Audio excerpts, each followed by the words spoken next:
일년일독 연대순 성경읽기 제276일 느헤미야 1장에서 3장. 최종 목표를 위한 중간 목표. 동족의 형편을 물을 줄 알았던 느헤미야는 황폐한 예루살렘 성벽을 재건하겠다는 최종 목표를 위해 중간 목표를 세웁니다. 에스라에 의한 두 번째 귀환이 있은 지 벌써 10년이 넘는 세월이 흘렀습니다. 이때 페르시아 수상궁에 거하고 있던 느헤미야가 예루살렘의 피폐한 상황과 동포들이 당하고 있는 고난에 대해 듣게 됩니다. 소식을 들은 느헤미야는 수일 동안 앉아서 울고 슬퍼하며 금식하고 기도합니다. 이 느헤미야의 간절한 기도는 일찍이 있었던 예레미야의 슬픔, 곧 하나님의 슬픔에 동참하는 기도였습니다. 하나님께 기도하였던 대로 술 맡은 간원이 된 느헤미야는 어느 날 아침 굳은 결심을 하고 왕 앞에 나아가 술잔을 드립니다. 그런데 그는 평소와 달리 그의 얼굴에 수심이 가득함을 내비칩니다. 당시 페르시아 법에는 신하가 왕 앞에서 근심을 표현하면 왕을 해하려는 것으로 의심을 받아 죽임을 당할 수도 있었음에도 불구하고 느헤미야는 왕이 알아차릴 수 있도록 수심을 표현한 것입니다. 이유를 묻는 왕에게 느헤미야는 내 조상들의 묘실이 있는 성읍이 이제까지 항폐하고 성문이 불살랐사오니 내가 어찌 얼굴에 수심이 없사오리이까 라고 답합니다. 듣고 있는 왕 입장에서는 다소 엉뚱한 이야기입니다. 그런데 놀랍게도 왕이 그러면 내가 무엇을 원하느냐 라고 묻습니다. 그 순간 그는 곧바로 하늘의 하나님께 잠깐 묵도한 후 예루살렘 지역에 자신을 총독으로 파견해주고 성을 중건하도록 허락해달라고 요청합니다. 기쁘게도 왕은 느헤미야의 요구를 모두 허락해주고 그 외에 필요한 것들도 지원해주며 다시 돌아왔을 때의 정치적 입지까지 보장해줍니다.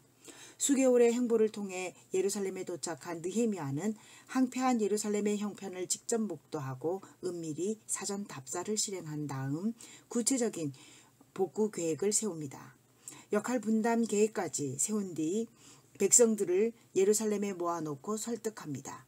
그러자 백성들이 느헤미야의 뜻을 수용하여 함께 성벽 재건을 시작하기로 마음을 모읍니다. 이스라엘 공동체가 이 일을 통해 하나님의 백성으로 다시 태어나는 모습을 증거하는 장면이 느헤미야 3장에 그려지고 있습니다. 느헤미야 1장에서 3장의 말씀을 읽도록 하겠습니다. 하가랴의 아들 느헤미야의 말이라. 아닥사스다 왕 제20년 기슬루월에 내가 수산궁에 있는데 내 형제들 가운데 하나인 하나니가 두어 사람과 함께 유다에서 내게 이르렀기로 내가 그 사로잡힘을 면하고 남아있는 유다와 예루살렘 사람들의 형편을 물은즉 그들이 내게 이르되 사로잡힘을 면하고 남아있는 자들이 그 지방 거기에서 큰 환난을 당하고 능욕을 받으며 예루살렘 성은 허물어지고 성문들은 불탔다 하는지라. 내가 이 말을 듣고 앉아서 울고 수일 동안 슬퍼하며 하늘의 하나님 앞에 금식하며 기도하여 이르되 하늘의 하나님 여호와 크고 두려우신 하나님이여 주를 사랑하고 주의 계명을 지키는 자에게 언약을 지키시며 긍휼을 베푸시는 주여 간구하나이다. 이제 종이 주의 종들인 이스라엘 자손을 위하여 주야로 기도하오며 우리 이스라엘 자손이 주께 범죄한 죄들을 자복하오니 주는 귀를 기울이시며 눈을 여시사 종의 기도를 들으시옵소서. 나와 내 아버지의 집이 범죄하여 주를 향하여 크게 악을 행하여 주께서 주의 종 모세에게 명령하신 계명과 율례와 규례를 지키지 아니하였나이다. 옛적에 주께서 주의 종 모세에게 명령하여 이르시되 만일 너희가 범죄하면 내가 너희를 여러 나라 가운데에 흩을 것이요 만일 내게로 돌아와 내 계명을 지켜 행하면 너희 쫓긴 자가 하늘 끝에 있을지라도 내가 거기서부터 그들을 모아 내 이름을 두려고 택한 곳에 돌아오게 하리라 하신 말씀을 이제 청하건대 기억하옵소서. 이들은 주께서 일찍이 큰 권능과 강한 손으로 구속하신 주의 종들이요 주의 백성이니이다. 주여 구하오니 귀를 기울이사 종의 기도와 주의 이름을 경외하기를 기뻐하는 종들의 기도를 들으시고 오늘 종이 형통하여 이 사람들 앞에서 은혜를 입게 하옵소서 하였나니 그때에 내가 왕의 술관원이 되었느니라. 아닥사스다 왕 제20년 니산월에 왕 앞에 포도주가 있기로 내가 그 포도주를 왕에게 드렸는데 이전에는 내가 왕 앞에서 수심이 없었더니 왕이 내게 이르시되 내가 병이 없거늘 어찌하여 얼굴에 수심이 있느냐? 이는 필연 네 마음에 근심이 있음이로다. 하더라. 그때 내가 크게 두려워하여 왕께 대답하되 왕은 만세수를 하옵소서. 내 조상들의 묘실이 있는 성읍이 이제까지 황폐하고 성문이 불탔사오니 내가 어찌 얼굴에 수심이 없사오리이까 하니 왕이 내게 이르시되 그러면 내가 무엇을 원하느냐? 하시기로 내가 곧 하늘의 하나님께 묵도하고 왕에게 아뢰되 왕이 만일 좋게 여기시고 종이 왕의 목전에서 은혜를 얻었사오면 나를 유다 땅 나의 조상들의 묘실이 있는 성읍에 보내어 그 성을 건축하게 하옵소서 하였는데 그때 왕후도 왕 곁에 앉아 있었더라. 왕이 내게 이르시되 네가 몇 날에 다녀올 길이며 어느 때에 돌아오겠느냐? 하고 왕이 나를 보내기를 좋게 여기시기로 내가 기한을 정하고 내가 또 왕에게 아뢰되 왕이 만일 좋게 여기시거든 강 서쪽 총독들에게 내리시는 조서를 내게 주사 그들이 나를 용납하여 유다에 들어가기까지 통과하게 하시고 또 왕의 삼림 감독 아삽에게 조서를 내리사 그가 성전에 속한 영문의 문과 성곽과 내가 들어갈 집을 위하여 들보로 쓸 제목을 내게 주게 하옵소서 하매 내 하나님의 선한 손이 나를 도우심으로 왕이 허락하고 군대 장관과 마병을 보내어 나와 함께하게 하시기로 내가 강 서쪽에 있는 총독들에게 이르러 왕의 조서를 전하였더니 호론 사람 산발랏과 종이었던 암몬 사람 도비아가 이스라엘 자손을 흥황하게 하려는 사람이 왔다 함을 듣고 심히 근심하더라. 내가 예루살렘에 이르러 머무른 지 사흘 만에 내 하나님께서 예루살렘을 위해 무엇을 할 것인지 내 마음에 주신 것을 내가 아무에게도 말하지 아니하고 밤에 일어나 몇몇 사람과 함께 나갈새 내가 탄 짐승 외에는 다른 짐승이 없더라. 그 밤에 골짜기 문으로 나가서 용정으로 분문에 이르는 동안에 보니 예루살렘 성벽이 다 무너졌고 성문은 불탔더라. 앞으로 나아가 샘문과 왕의 못에 이르러서는 탄 짐승이 지나갈 곳이 없는지라. 그 밤에 시내를 따라 올라가서 성벽을 살펴본 후에 돌아서 골짜기 문으로 들어와 돌아왔으나 방백들은 내가 어디 갔었으며 무엇을 하였는지 알지 못하였고 나도 그 일을 유다 사람들에게나 제사장들에게나 귀족들에게나 방백들에게나 그 외에 일하는 자들에게 알리지 아니하다가 후에 그들에게 이르기를 우리가 당한 곤경은 너희도 보고 있는 바라. 예루살렘이 황폐하고 성문이 불탔으니 자 예루살렘 성을 건축하여 다시 수치를 당하지 말자 하고 또 그들에게 하나님의 선한 손이 나를 도우신 일과 왕이 내게 이런 말씀을 전하였더니 그들의 말이 일어나 건축하자 하고 모두 힘을 내어 이 선한 일을 하려 하매 호론 사람 산발랏과 종이었던 암몬 사람 도비아와 아라비아 사람 게셈이 이 말을 듣고 우리를 업신여기고 우리를 비웃어 이르되 너희가 하는 일이 무엇이냐? 너희가 왕을 배반하고자 하느냐? 하기로 내가 그들에게 대답하여 이르되 하늘의 하나님이 우리를 형통하게 하시리니 그의 종들인 우리가 일어나 건축하려니와 오직 너희에게는 예루살렘에서 아무 기업도 없고 권리도 없고 기억되는 바도 없다 하였느니라.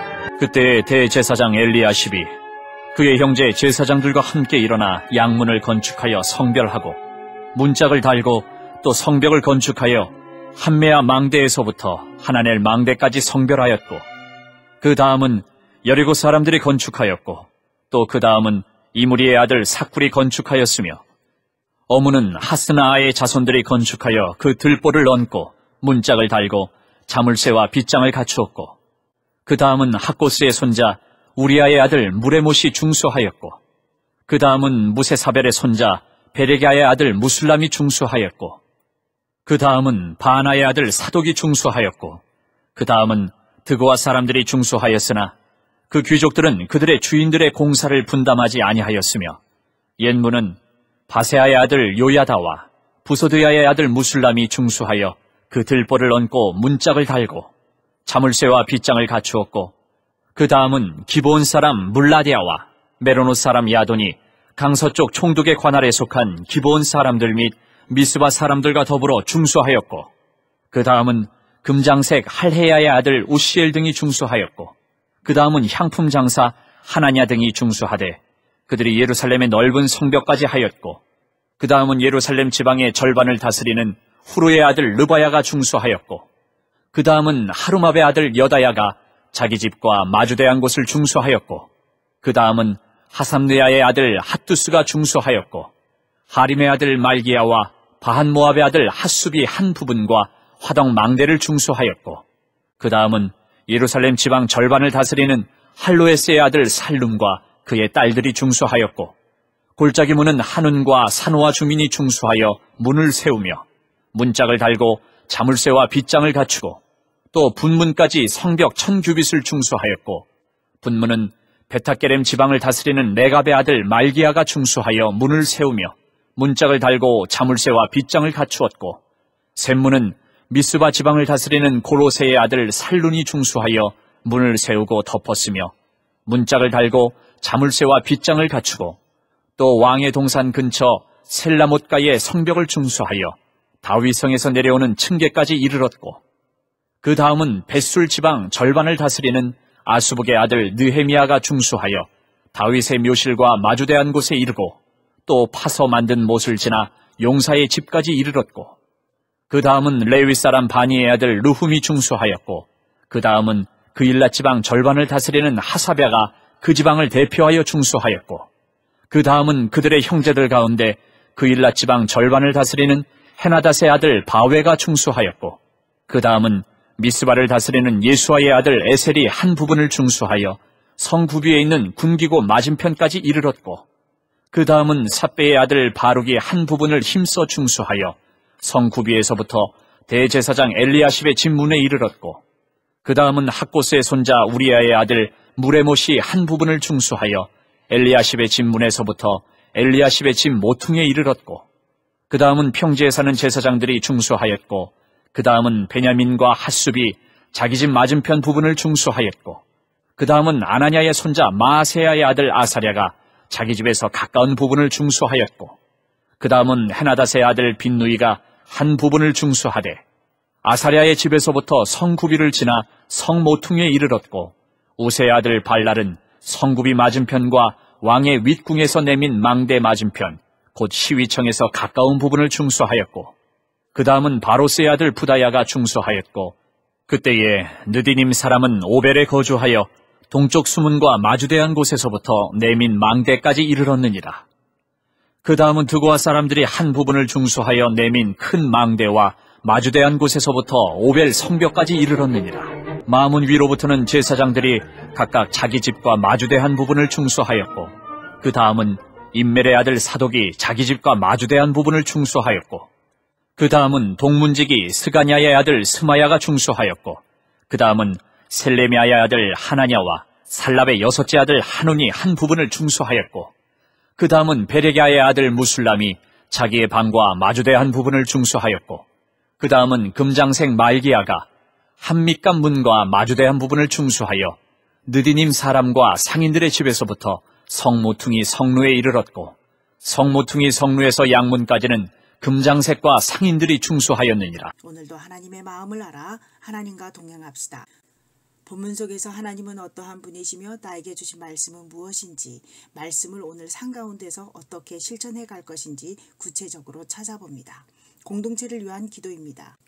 동족의 형편을 물을 줄 알았던 느헤미야처럼 고통당하는 이웃들의 형편을 살피고 이웃의 기쁨을 채워가는 교회 공동체가 되기를 원합니다.